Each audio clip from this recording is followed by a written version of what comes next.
The smell of burnt sugar hung in the air the morning Ruth decided to throw away 50 years of silence. Our grandson Daniel stood in our Kansas City kitchen, methodically sorting through decades of handwritten recipe cards with the same cold efficiency he'd used to dismantle his father's failing restaurant 6 months earlier. No sentimentality, no questions about the stories behind the stains and crossed out measurements, just numbers, costs, scalability. He'd already dismissed her famous pecan pie as too labor-intensive for modern margins. Ruth watched his hands, her son's hands, her hands, move with ruthless precision, and something ancient stirred in her chest. She'd promised herself she wouldn't interfere. Daniel had built 3 successful gastropubs in Chicago by age 32. He knew business, he knew efficiency, he knew how to turn sentiment into profit. But he didn't know about the recipe card he'd just placed in the discard pile, the one with the coffee stain shaped like Ohio, written in handwriting that wasn't hers. "That one stays," Ruth said quietly. Daniel didn't look up. "Grandma, it's just apple butter. We can source better from local vendors for half the time investment." His voice carried that particular tone she'd heard 1,000 times in her own mind, the sound of someone who'd learned early that emotions were inefficiencies, that attachment was weakness, that control was survival. Ruth picked up the card. Her fingers trembled slightly, not from age, but from the weight of what she'd kept buried since 1974. "This isn't about apple butter." Something in her voice made Daniel pause. He'd never heard that edge before, sharp as October frost, layered with something that made the successful entrepreneur in him recognize a superior force. His grandmother had always been soft edges and warm cookies, the safe harbor in a family that measured love in achievements and worth in productivity. But the woman standing across from her Depression-era Formica counter wasn't that grandmother. This woman had granite in her spine. "It's about your grandfather, the one you never met," continued Ruth. Daniel's hand froze over a card for German chocolate cake. Everyone knew Ruth had been widowed young, that she'd raised her Daniel's father alone through grit and waitressing jobs. But the details had always been vague, wrapped in the kind of small-town silence that said, "Some things we don't discuss."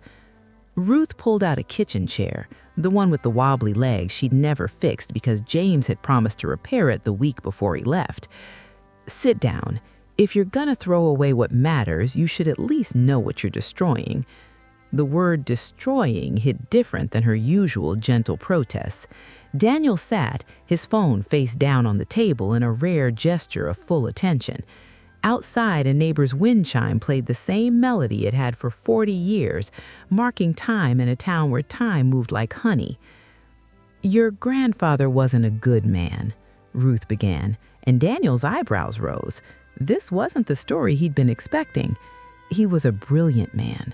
Charismatic, the kind who walked into the VFW hall and everyone turned. But brilliant and good aren't the same thing." She turned the recipe card over in her hands. The back was blank except for a single date, November 3rd, 1974. "Your grandfather had a plan for everything. Every dollar accounted for, every risk calculated, every emotion controlled. He'd grown up in a house where love came with conditions and approval came with achievements. His father had been the same, a machinist who measured his son's worth in precision and punished mistakes with silence." Daniel shifted uncomfortably. Something in her words felt like fingers pointing in his direction, though she wasn't looking at him. She was looking at something 50 years past, visible only to her. "When we got married, I thought his ambition was romantic. He was going to build something, make something of himself, leave the poverty of his childhood behind." Ruth's laugh was dry like autumn leaves. "And he did.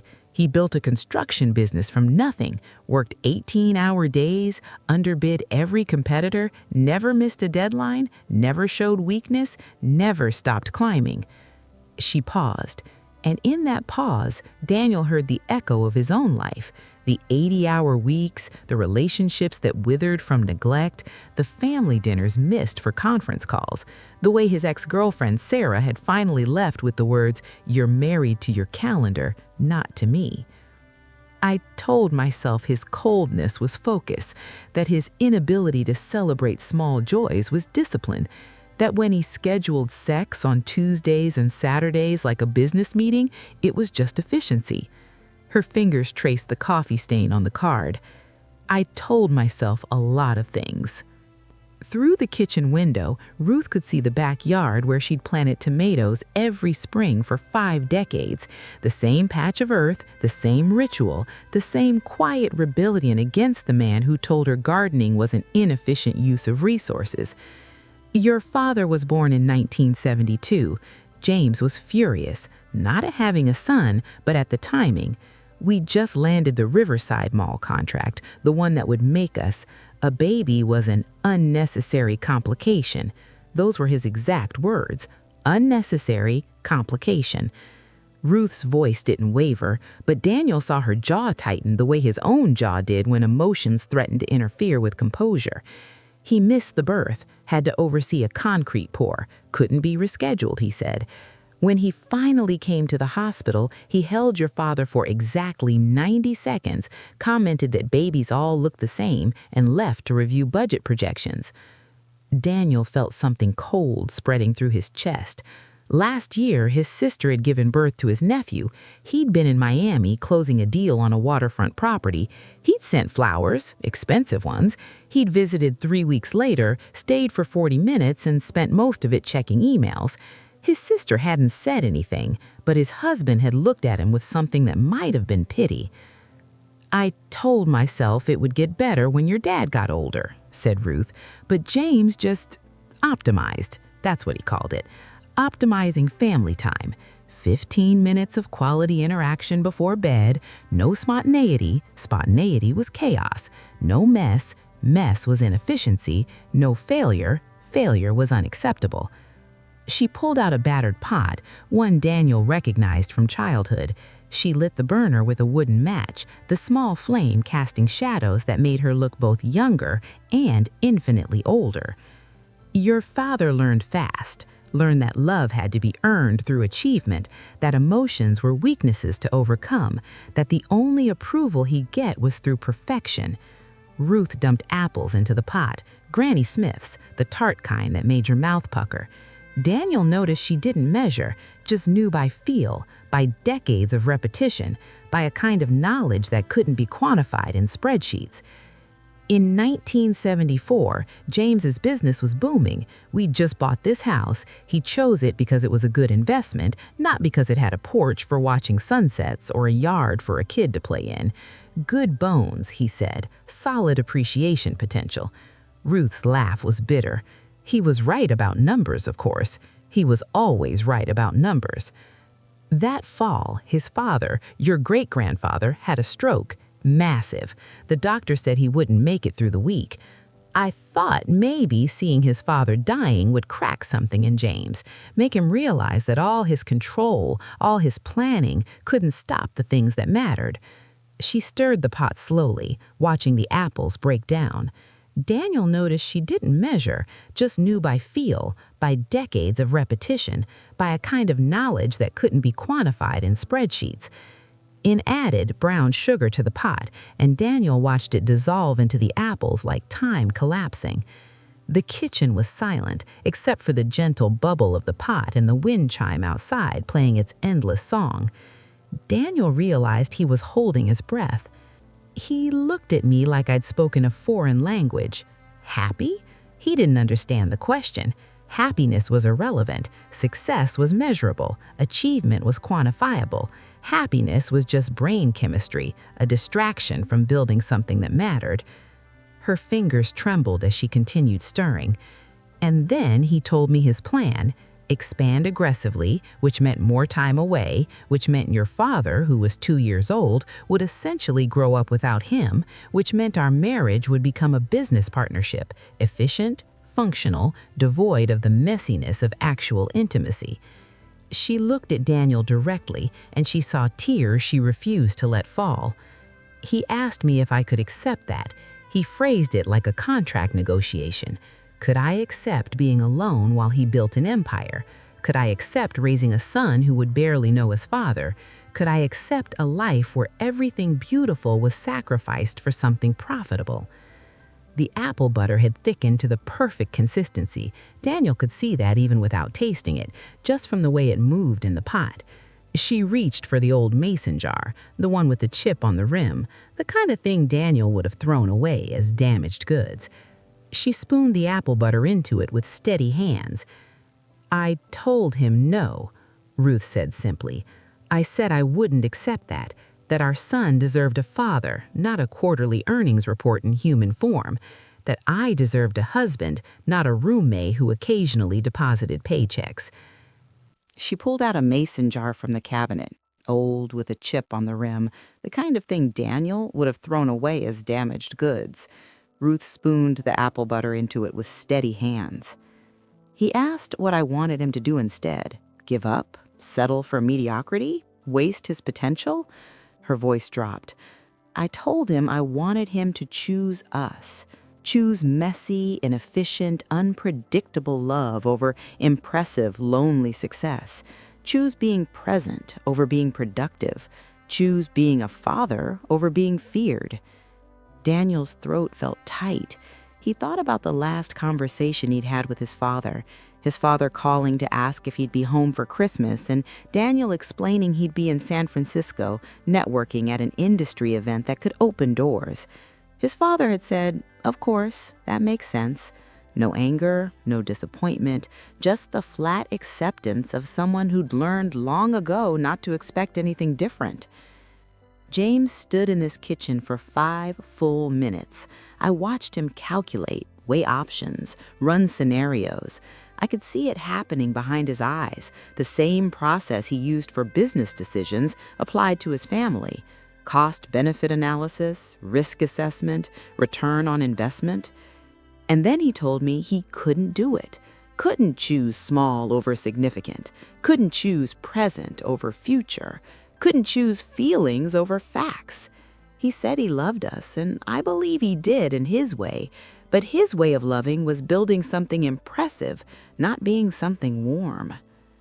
The wind chime outside stopped, just for a moment, as if the world itself was holding its breath.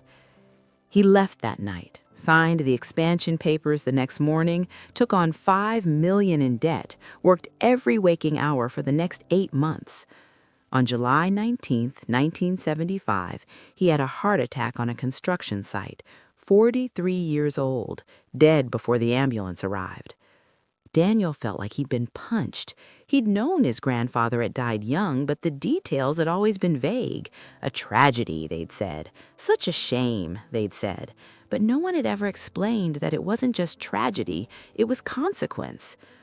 The business went bankrupt within a year. All that risk, all that sacrifice, all that control, it evaporated like morning dew. The empire he'd been building crumbled because it had been built on one man's will, and wills don't survive death. Ruth picked up the jar of apple butter. "This is what survived. This recipe, which I made that last night in this kitchen. This memory, which I've carried for 50 years. She held the jar out to Daniel. "Your father spent his whole life trying to be different from James, trying to be warmer, more present, more emotional. But you know what? He still measured his worth in achievements, still pushed himself beyond reason, still taught you success meant sacrifice, that control was strength, that feelings were weaknesses to overcome." Daniel took the jar. It was warm. "And I'm just like both of them." "You're exactly like both of them," Ruth agreed. "You've built 3 successful restaurants by the age of 32. You've made money, you've earned respect, you've controlled every variable you could control." She paused. "And you're here, alone, in your grandmother's kitchen on a Saturday morning, trying to optimize my recipe cards instead of being anywhere that matters to anyone." The words should have felt cruel, but they didn't. They felt like permission. Permission to acknowledge what he'd been avoiding, what he'd built his entire identity around denying. "When's the last time you did something inefficient?" Ruth asked. "When's the last time you wasted time on something that wouldn't improve your bottom line? When's the last time you were vulnerable, messy, imperfect?" Daniel opened his mouth and closed it. Last month, he turned down a date with Emma, the photographer who'd smiled at him at the farmer's market and asked if he wanted to get coffee. Too complicated, he decided. Too many potential for distraction. Too many variables he couldn't control. She'd looked disappointed, but not surprised, like she'd already pegged him as the type who... "I don't know how to be different," he admitted. The words felt like failure, like admitting to a weakness that could be exploited. "Yes, you do," Ruth said firmly. "You know exactly how. You just think it'll make you weak. You think if you stop controlling every moment, everything will fall apart. You think if you prioritize people over productivity, you'll end up insignificant." She pointed at the jar. "But my husband's empire turned to dust, and his son wore himself thin trying to balance impossible equations, and here you are following the same damn path, thinking this time it'll be different." She walked to the cabinet and pulled out a battered photo album Daniel had never seen. She flipped open to a page with a faded photograph. A man in his 30s, sharp-featured, standing in front of a construction site with his arms crossed. The resemblance to Daniel was uncanny. Same jaw, same eyes, same expression of controlled determination. "That's James at 32, Ruth said.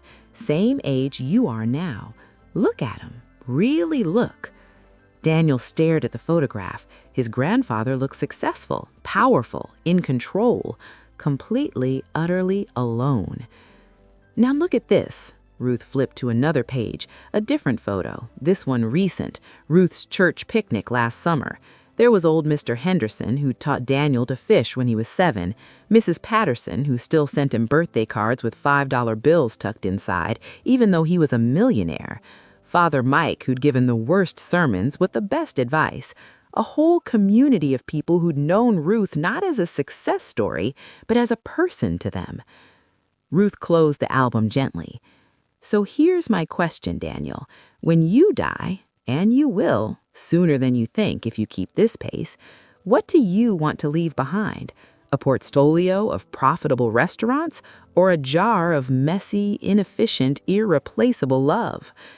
The question hung in the air like the smell of apple butter, sweet, complex, impossible to ignore. Daniel's phone buzzed again, another crisis, another fire to put out, another moment demanding his immediate attention. He looked at it, then at his grandmother, then at the jar in his hands. The apple butter inside was still warm, still alive with the heat of creation. In 6 hours, it would be cold. In 6 weeks, it would be consumed. In 6 months, no trace of it would remain except memory. But the making of it, the choice to make it, to stand in this kitchen at 2 in the morning and stir apples and sugar into something that wouldn't last, but would matter, that was eternal. "Teach me," Daniel said quietly. Ruth's expression didn't change, but something in her eyes softened. "Teach you what?" "How to make this. Not the apple butter. I mean, how to make things that don't have to be permanent to be valuable. How to waste time that isn't wasted. How to be inefficient on purpose." Ruth smiled, a real smile, the kind Daniel realized he hadn't seen in years because he'd been too busy to notice. "That's the first intelligent thing you've said all morning." She pulled out a fresh batch of apples and set them on the counter. "First lesson, you don't measure. Measuring is for people who don't trust themselves. You feel, you taste, you adjust. It's different every time because the apples are different every time, and you're different every time. You can't control it. You can only be present with it." Daniel picked up an apple. It was imperfect, a bruise on one side, an odd shape, the kind Daniel would have rejected at restaurant inspection. "What do I do with this?" "You use it anyway," Ruth said. "The bruised parts make it sweeter." For the next 3 hours, they cooked. Ruth didn't explain much, just demonstrated, corrected gently, let him figure things out through trial and error. Daniel burned the first batch, under-seasoned the second, finally started to get it right on the third. His phone buzzed 17 times. He ignored it every time. It felt like rebellion. It felt like relief. "You know what your grandfather never understood?" Ruth said as they worked. "Efficiency isn't the same as effectiveness. He was incredibly efficient, every minute scheduled, every action optimized, but he wasn't effective at the things that mattered. He didn't build a family. He didn't build a legacy of love. He built monuments to his own fear of insignificance." She handed Daniel a wooden spoon, the same one she'd used for 50 years, worn smooth by thousands of hours of stirring. The most important things in life can't be optimized. They can only be experienced. And experiencing them requires wasting time, gloriously, intentionally. Daniel stirred the pot, watching the apples break down, watching transformation happen at its own pace. He couldn't rush it, couldn't optimize it, could only be present with it. "Why didn't you ever tell Dad this story?" he asked. Ruth sighed. "I tried when he was younger, but he'd already learned James's lessons too well, already believed that ambition was virtue, that control was strength, that feelings were weaknesses to overcome." She added cinnamon to the pot, and the smell intensified, filling the kitchen with warmth. "But you're asking, that's different. That's hope." They worked in comfortable silence for a while, the kind of silence Daniel usually found unbearable because it wasn't productive. But today it felt full rather than empty. The wind chimes started again outside. A neighbor's dog barked. A car drove past playing music too loud. Normal, inefficient, beautiful life happening all around them. "I'm supposed to meet with investors on Monday," Daniel said eventually, "about expanding to Dallas. It's a huge opportunity, could double my revenue in 2 years. Ruth didn't say anything, just kept stirring. "But I was thinking," Daniel continued slowly, "maybe I could reschedule, come back here for a few more days, learn a few more recipes, waste some more time." "That would be inefficient," Ruth said, her voice carefully neutral. "Yeah," Daniel agreed, "it really would be." They smiled at each other, two people who understood what it cost to choose differently, to step off the treadmill of constant achievement and just be. The apple butter finished cooking as the afternoon sun slanted through the kitchen window, painting everything gold. Daniel helped his grandmother pour it into jars, a dozen of them, each one imperfect, each one made with presence rather than precision. "Take some with you," Ruth said, handing him 3 jars, "but not to sell, not to analyze, not to replicate in your restaurants, just to have, to share with people you care about, to remind you that some things are valuable specifically because they can't be scaled." Daniel held the jars carefully. They were still warm, still alive. What if I screw it up? What if I try to be different and I fail? What if I'm too much like him? "Then you fail," Ruth said simply, "and you try again. That's the difference between you and James. He thought failure was unacceptable, but failure is just information. It's just feedback. The only real failure is never trying to be better." She walked him to the door, moving slowly but steadily, a woman who'd survived everything life threw at her through simple, stubborn presence. At the doorway, she hugged him, really hugged him, not the brief, efficient embrace they usually shared, but a long, tight, imperfect hug that lasted too long and meant everything. "Come back next weekend," she said. "We'll make pie. It's even more inefficient than apple butter." Daniel laughed, surprising himself. "That sounds perfect."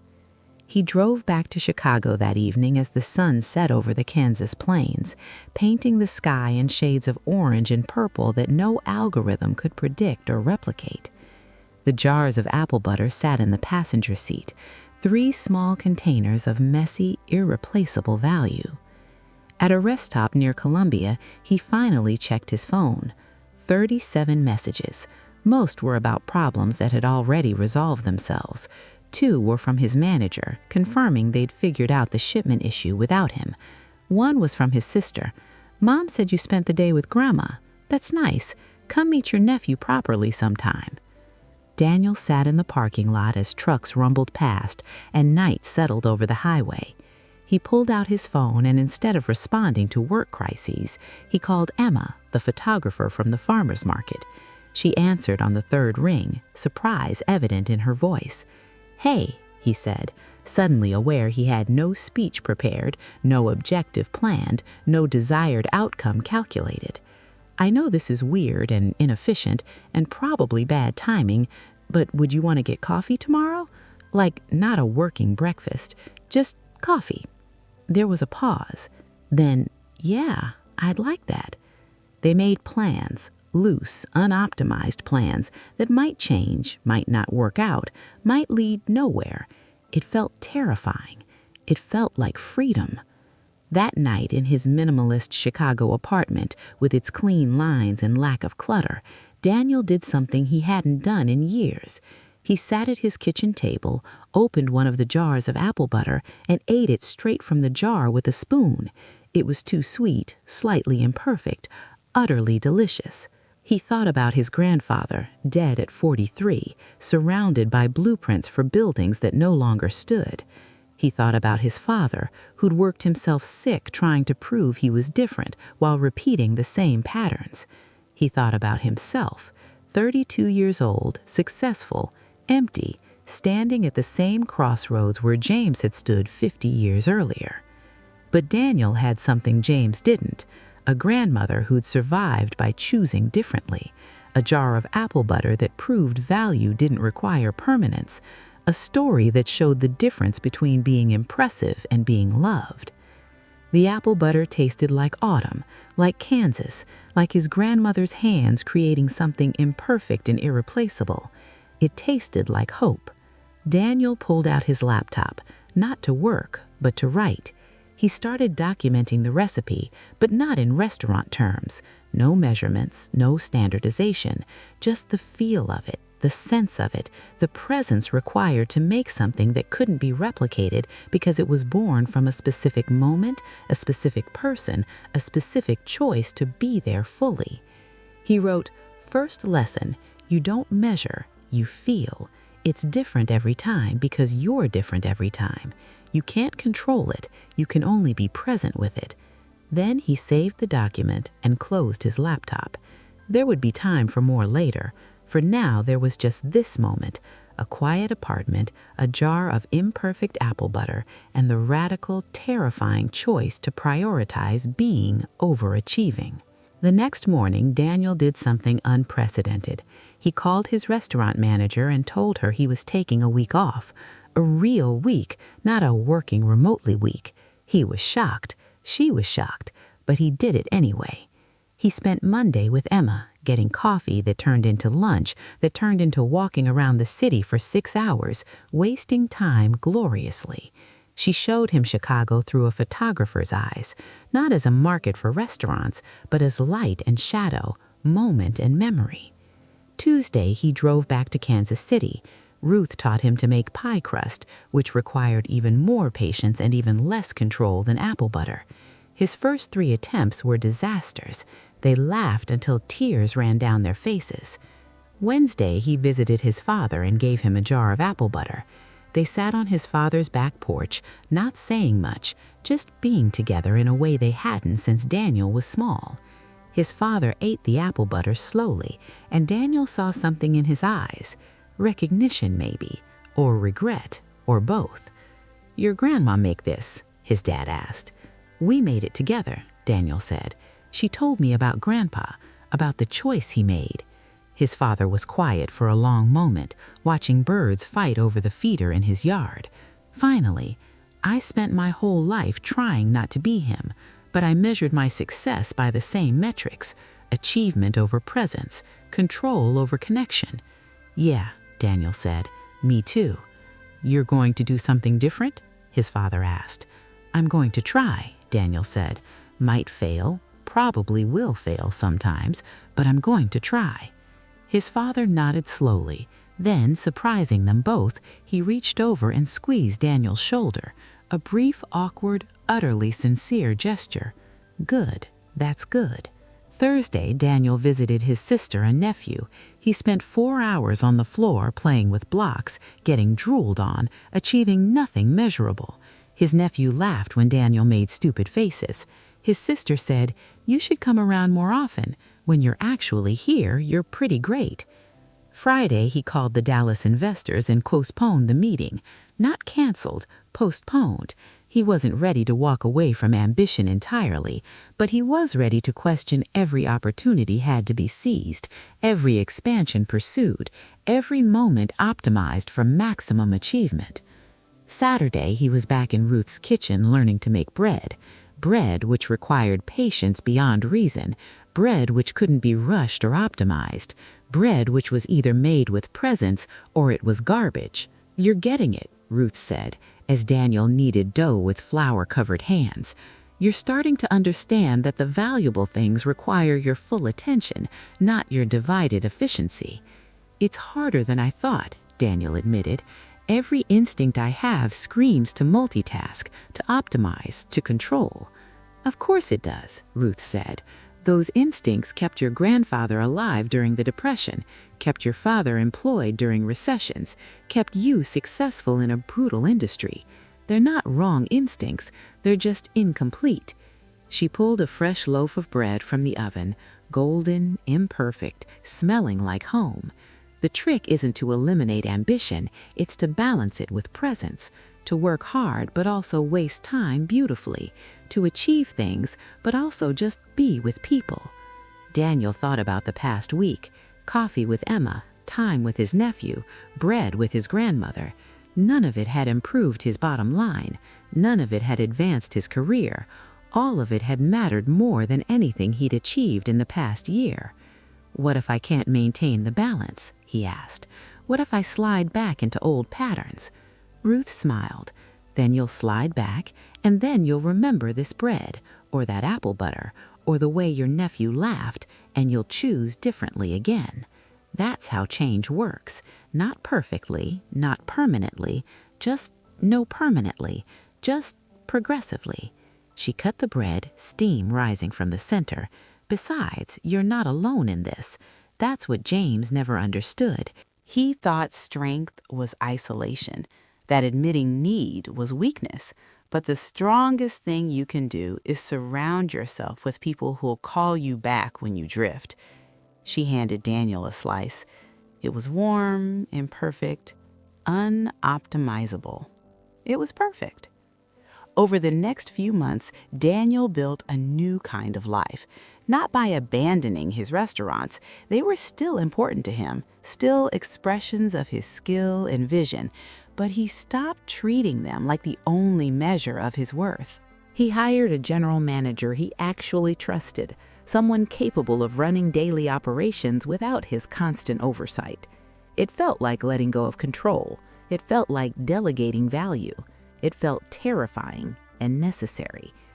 He started seeing Emma regularly, not dating with an end goal in mind, not a relationship assessed for long-term compatibility metrics, just spending time with someone who made him laugh, who challenged him, who was teaching him to see beauty in imperfection. He visited his family more, not perfectly, not every week, but regularly. His nephew started reaching for him first when Daniel walked in, recognizing him as someone present rather than someone who occasionally appeared. He kept cooking with Ruth. Every Saturday he could manage, he drove to Kansas City and wasted time beautifully in her kitchen.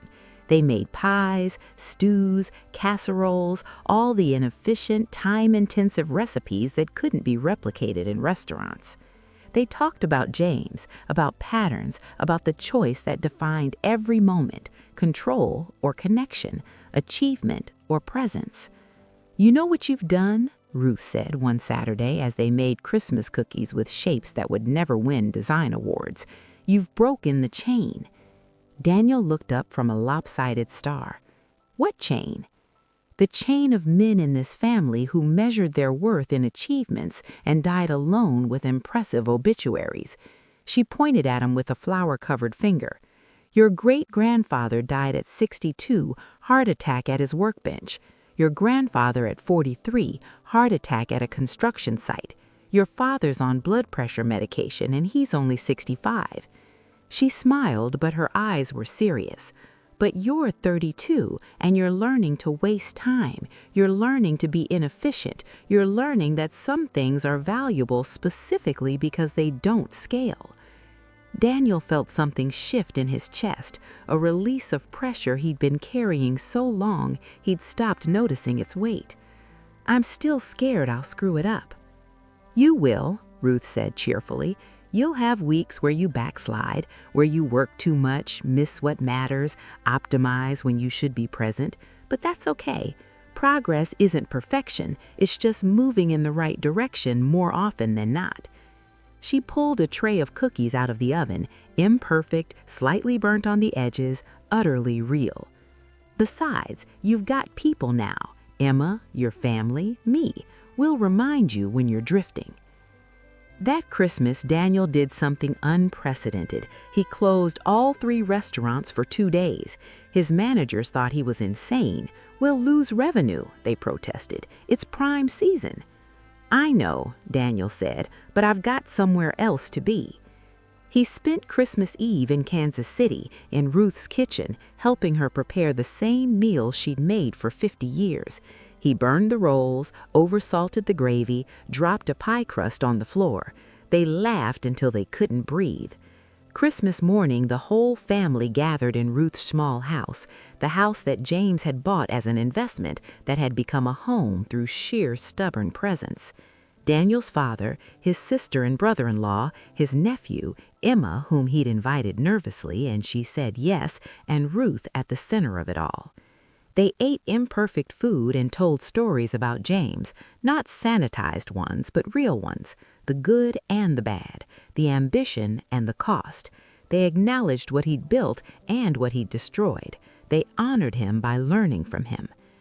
Daniel's father told stories Daniel had never heard, about trying to earn James' approval, about the relief and guilt when he died, about the decades spent trying to be different while repeating the same patterns. I'm sorry, he said quietly, looking at Daniel. I taught you the same things, achievement as worth, control as strength, feelings as weakness. You also taught me to try, Daniel said, to care about quality, to build things that matter. He paused. I'm just learning that things that matter aren't always things you can measure.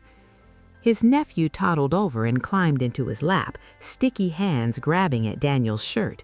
6 months ago, Daniel would have tensed, would have worried about stains and efficiency. Today, he just held the kid close and let himself be fully, messily present. After dinner, as Emma helped Ruth with dishes and his sister put the nephew down for a nap, Daniel found himself alone with his father in the living room. They sat in comfortable silence, watching snow fall outside the window, the kind of Kansas snow that blanketed everything in quiet. Dad, Daniel said eventually, do you ever wonder what life would have been like if Grandpa had chosen differently, if he'd said yes to Grandma that night? His father was quiet for a long moment. Then every day, he finally said, but then I realized that wondering about alternate histories is just another form of control, another way of trying to fix what's broken by analyzing it to death. He turned to Daniel. What matters isn't what he chose, it's what we choose now. And you're choosing better than I did, better than he did. That's worth more than any empire. Daniel felt tears threatening, messy, inefficient, utterly human tears. He let them come. His father reached over and gripped his hand, and they sat like that as snow fell and the house filled with the sounds of family being present with each other. That night, as Daniel drove Emma back to Chicago through the gentle snowfall, she said, Your grandmother's amazing, and your family is complicated but real. I'm glad you invited me. I'm glad you came, Daniel said. I know it's weird and messy and probably too much too soon, but Daniel, Emma interrupted gently, stop optimizing this. We're just 2 people who like each other spending time together. It doesn't have to be more complicated than that. He laughed, recognizing his own patterns. Right, sorry, old habits. I know, she said, squeezing his hand, but you're learning, that's what matters. They drove in comfortable silence for a while, snow swirling in the headlights, the world reduced to the small capsule of the car, and this moment and this person beside him. "Emma," Daniel said eventually, "what would you do if I told you I was thinking about not expanding to Dallas, about keeping my restaurant small, manageable, something I can actually be present with instead of just managing from spreadsheets?" She was quiet, thinking. "I'd say it sounds like you're figuring out what success actually means to you instead of what you've been told it should mean. My grandfather would think I was wasting my potential. Your grandmother would say you're finally living up to it. And personally, I think your grandmother's the wiser of the two." Daniel felt something settle in his chest, a release of a decision made, a path chosen, a different kind of success embraced. Not perfect, not optimized, just real. Over the next year, Daniel didn't become a different person. He was still ambitious, still driven, still prone to overworking and overthinking, but he was different in the ways that mattered. He kept the 3 restaurants small instead of expanding. He hired people he trusted and actually let them do their jobs. He spent Saturdays in Kansas City learning inefficient recipes and having conversations that didn't advance any objective. He built a real relationship with Emma, messy, unpredictable, full of the kind of vulnerability that used to terrify him. They moved in together after 8 months, which was either too fast or perfectly right, depending on whether you measured by logic or feeling. He became the kind of uncle his nephew would remember, present for the small moments, not just the big milestones, present with flour-covered hands and stupid jokes and the willingness to be patient with tiny, illogical people who didn't understand efficiency.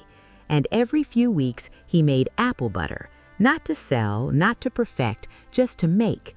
Sometimes he screwed it up. Sometimes it was too sweet or too tart or too thick. Every single time, it was valuable. Ruth's health started declining that next winter. Nothing dramatic, just the slow, inevitable shutdown of a body that had lived 87 years of showing up, being present, choosing connection over efficiency. Daniel spent as much time as he could in Kansas City those final months, not out of obligation, but because that's where he wanted to be.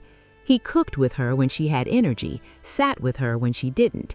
They talked about James, about patterns, about the choice that defined every moment, control or connection, achievement or presence. "I'm proud of you," Ruth said one afternoon, her voice thin but clear. "Not because of your restaurants or your success, but because you learned what James never did, that the most important things can't be optimized." "You taught me that," Daniel said. "No," Ruth corrected gently, "I showed you. You learned it. There's a difference. James was shown 1,000 times. He never learned." She squeezed his hand. Her grip was weak, but the intention was strong. "Promise me something." "Anything. Promise me you'll teach your nephew, when he's old enough, teach him about his great-great-grandfather, about me, about the choice between building empires and building lives. Teach him that failure is okay, that mess is valuable, that presence is the highest achievement." "I promise," Daniel said, and meant it. Ruth died on a Wednesday in March, peacefully, surrounded by family in the house that had been an investment and became a home. Her funeral was packed, not with business associates or success stories, but with people whose lives she'd touched through simple, stubborn presence. After the service, Daniel's father pulled him aside. They stood in the church parking lot watching people disperse into their cars and lives. "She left you something," his father said, handing Daniel a small box. "She made me promise to give it to you after." Inside was the original recipe for apple butter, the one with the coffee stain shaped like Ohio, the date from November 3, 1974, the handwriting that told the story of a choice and its consequences. Tucked behind it was a note in Ruth's handwriting. "This is your inheritance, not a house or money or possessions, just the knowledge that you can choose differently, that you are choosing differently, that the chain is broken. Make apple butter with your nephew someday. Teach him what it means. Love, Ruth." Daniel stood in the parking lot holding a recipe card and a note, feeling like he'd been given something more valuable than any business empire. His father squeezed his shoulder, that same brief, awkward, utterly sincere gesture. "She was right, you know," he said, "about everything. I spent 60 years learning what she tried to teach me from the beginning. Presence is the point." They stood together in the March wind, two men learning late what should have been learned early, grateful for the chance to learn it all. That night, Daniel sat in Ruth's kitchen one last time. The house would be sold, he knew, divided among family, turned back into real estate, the kind of transaction James would have understood. But the recipe would remain, the lesson would remain, the choice to be present over productive, connected over controlled, human over impressive, that would remain. He pulled out his phone and called his sister. "Hey, can I come over tomorrow and teach the nephew to make apple butter? I know he's only 3 and it'll be a disaster, but—" "Daniel," his sister interrupted, her voice warm with understanding. "Come over. Make a mess. Be present. That's exactly what you should do." The next day, Daniel showed up at his sister's house with apples, spices, and a determination to waste time beautifully. His nephew helped being a generous term for a 3-year-old who mostly threw apple slices on the floor and demanded to stir the pot at dangerous moments. It was inefficient, chaotic, sticky, utterly perfect.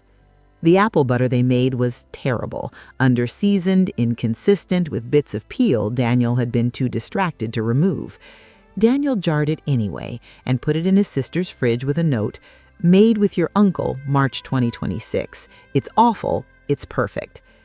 Years later, when the nephew was old enough to understand, Daniel would tell him the story about his great-great-grandfather who built buildings that didn't last, about his great-great-grandmother who built relationships that did, about the choice that defined every moment in every life, what to measure, what to value, what to preserve.